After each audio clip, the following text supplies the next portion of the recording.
go down like that on the streets. It was bad.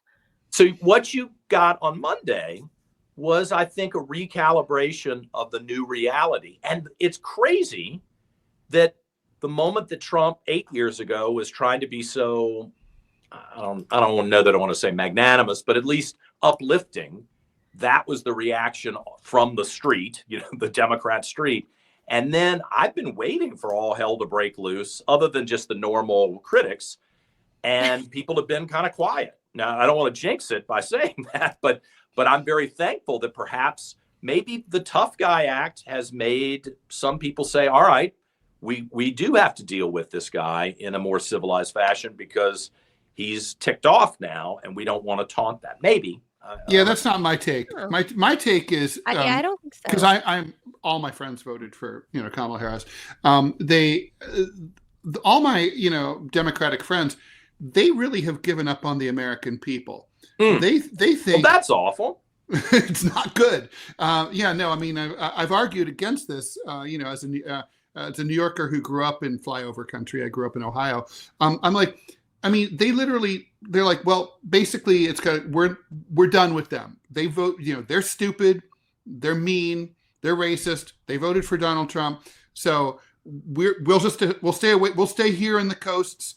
We'll eat our better food and and listen to our NPR and just not deal with them. That's literally what it is. It's literally like you mentioned the build up to the Civil War. And, there were obviously a myriad of factors that led to that. But I think it's kind of like this to me feels like, and I've been through this, like the last few years of a bad marriage where, basically it's like, yes, you're not even yelling at each other anymore. It's like you just have so much contempt for each other that you don't even talk. You don't even look at each other. You're like, you don't engage. I mean, to me, it's scary when people give up and they stop yelling at each other. That's when you got to look out. And the Democrats they're not yelling anymore. They're not calling Trump people names anymore. But they're just done. There's a difference, and that's scary. There's a difference, guys, I would say, between the voters and the DNC, right? Oh, all the difference in the world. The DNC has not taken a look in the mirror.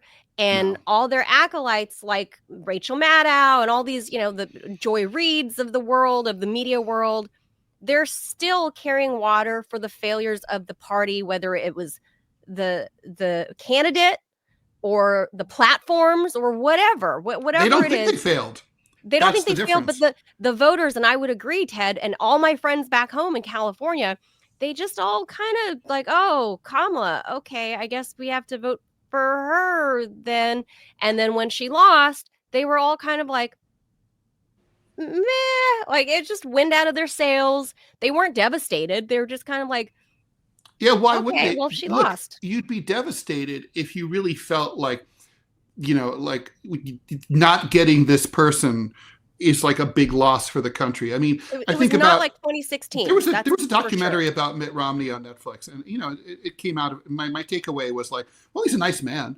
It was actually kind of flattering to him. Yeah, I know. It was very flattering and positive, and I liked Mitt, and I liked it, and it's worth watching. But I did not come out of it thinking, America really. We lost out by not having President Romney. It's just, I think. Right. I liked him more than I did in an earlier generation. Like I would say personally, as a left-leaning person, I feel like it was kind of a tragedy that we didn't ever get a President Al Gore because he cared about the environment, and we needed a president who cared about the environment. We never got that. I feel like, an earlier generation, they were really sad that Adlai Stevenson never got to be president, even though they didn't hate Eisenhower. It was just like, Adlai Stevenson was a well-regarded intellectual. And there were certain people who were like, it's too bad we never got to have him. I don't think that anybody feels that, America has suffered by not getting President Harris, except for the symbolic resonance of first woman president. That's it. That's all they wanted. It wasn't about her. It wasn't like, oh my God, Harris would have really been able to solve this or that. No, it was just about the first woman president thing.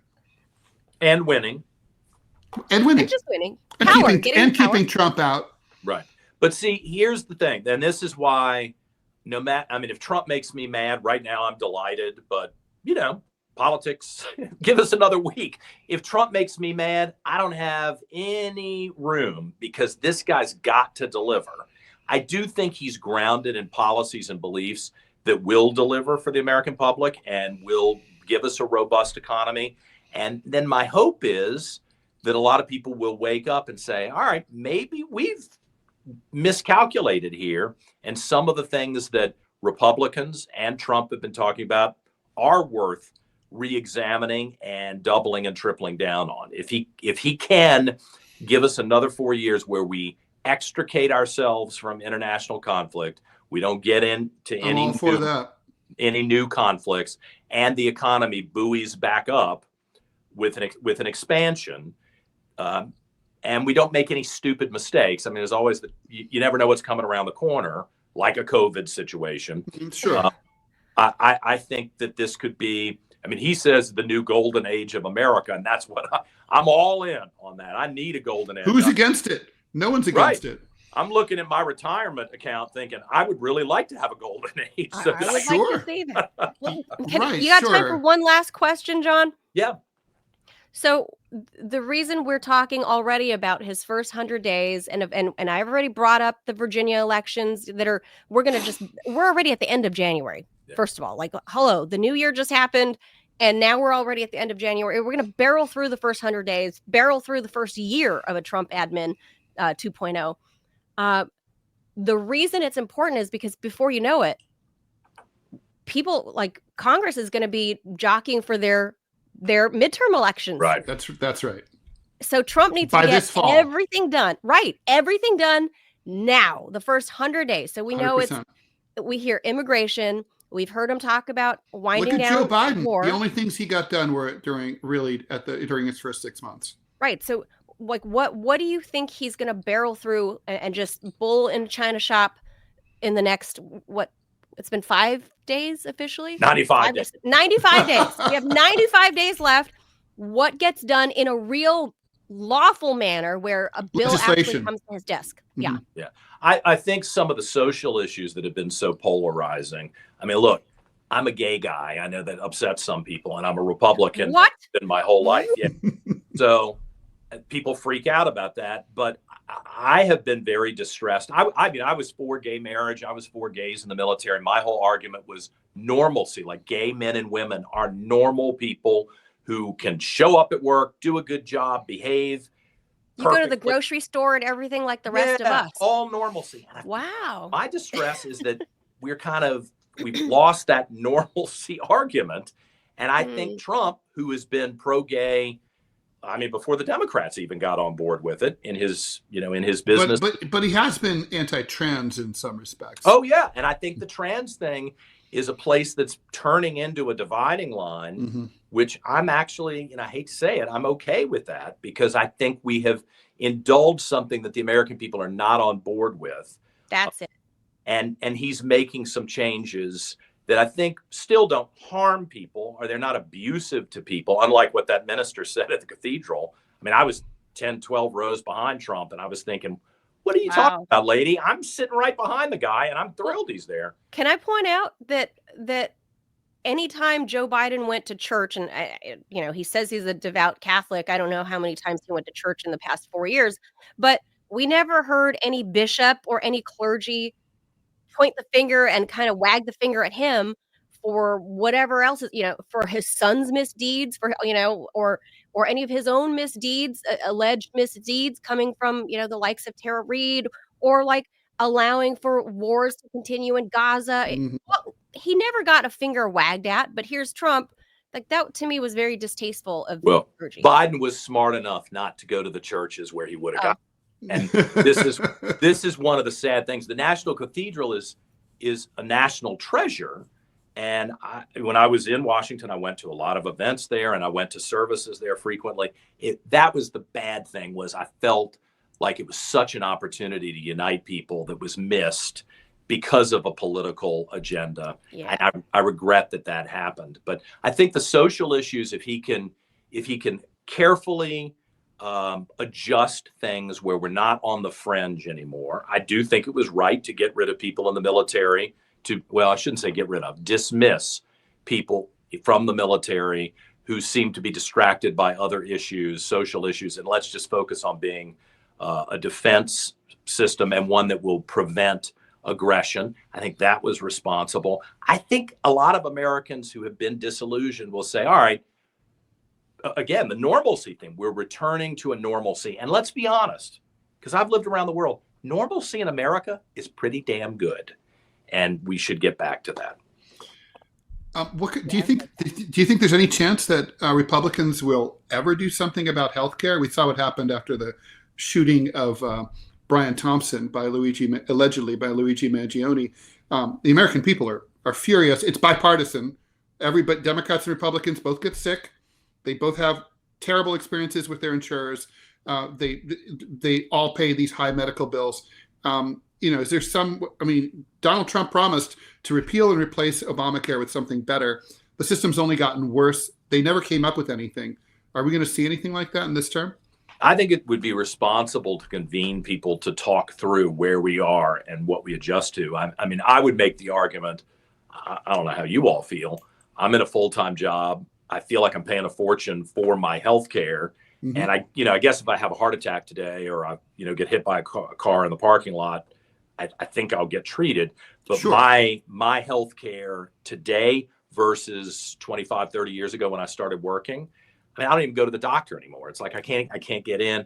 So right. I think the average person who's working their butt off to try to make it in America. Yeah, we're not even talking about poor people here. Yeah. Right? People are dissatisfied. And so where we were when we first entered into this debate through Obamacare to today, I think we got to reevaluate that. They're smart, thoughtful people who are committed to, I think, free market responses and solutions that could offer some solutions. I think we'll bankrupt ourselves if technically, should we all acknowledge we're bankrupt? I think we are bankrupt. And we are bankrupt, but we have a great line of credit. Yeah, so do I. And I put like 30 grand on my credit card in the last couple of months with my next adventure, and it's killing me already. So you have to be smart enough if you're going to do that kind of thing that it's limited, and social welfare programs that make everyone feel good, but then quite frankly don't deliver good results and do have that bankrupting result. That's just got to be addressed. So. Maybe that's day 101 that he starts to address that. Yeah, because before you know it, no one's going to be paying attention to, it would be a game Trump changer. Anymore. Yeah. Their Capitol Hill is going to shift attention to them and their campaigns, and they're going to punt on whatever the odds priorities are. Usually in the midterm elections, the party out of power picks up seats. So, yeah, I don't think that's going to happen this time. If he delivers, it might not. If he delivers, it doesn't always happen. Yeah. I'm not saying it's going to be, a red trickle, even like we saw last time. The supposed red wave became a red trickle, but it's still, I think they're going to retain power this time. So I think we're divided.